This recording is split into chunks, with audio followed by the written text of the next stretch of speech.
এই মুহূর্তে আমাদের সাথে আছেন আমাদের সবার প্রিয় ডাক্তার আলিফ, এবং যার ঘটনা সবসময় শুনতে চান, শুনতে পছন্দ করেন, শুনতে ভালোবাসেন, এবং আমরা আমন্ত্রণ জানাচ্ছি আজকের এই এপিসোডটি শেয়ার করার জন্য।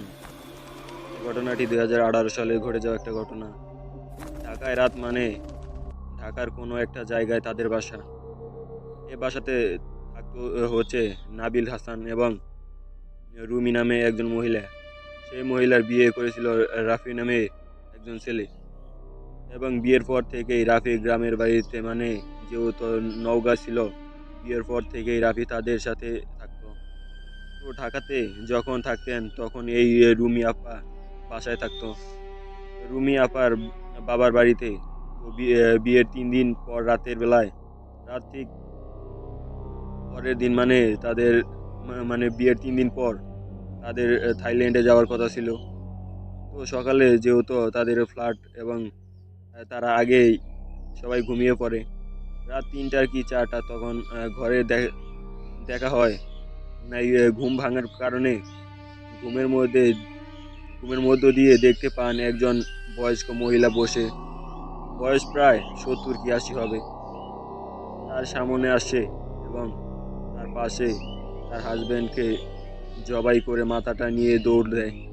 সেই মহিলাটি পিছু না নিয়ে তিনি স্বপ্নের মধ্যে এই মহিলার দেখায় একটি মাথাটা নিয়ে একটা নৌকায় ওঠে, এবং নৌকাতে কোনো মাঝি নাই। অটোমেটিক সেই নৌকা নদীর মধ্যে দিয়ে চলা শুরু করলো। নৌকাটি নদীর মাঝখান দিয়ে যাওয়ার পরপরই তার হাজবেন্ডকে তিনি জানান, তারা তার হাজবেন্ড হচ্ছে সব বাদ দিতে বলেন, এসব দুঃস্বপ্ন ভেবে। তুমি এটা হয়তো বেশি টেনশন করেছো, তাই এরকম হয়েছে।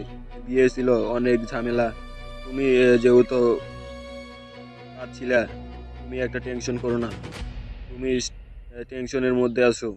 তো তিনি দেখেন যে তিনি ঘুমের মধ্যে থেকে অনেক কাঁদছিলেন, এবং তার চোখ ভেজা ছিল এবং ফুলে ছিল।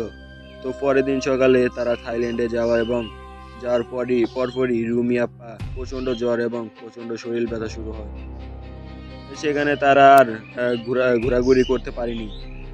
যতদিনই তারা ছিলেন ততদিনই জ্বর ছিল এবং বমি ছিল, এবং রুমি আপু যেন তিনি কিছুই খেলেই সাথে সাথে বমি করে ফেলতেন। এক কথায় কিছুই খেতে পারছিলেন না। যতদিন বাংলাদেশে আসার আগে তার ছিল আরো স্বপ্নে আরো বাজে কিছু দেখতেন। এবার তিনি স্বপ্নে দেখেন সেই মহিলাকে তার দিকে তাকিয়ে এগিয়ে আসছেন।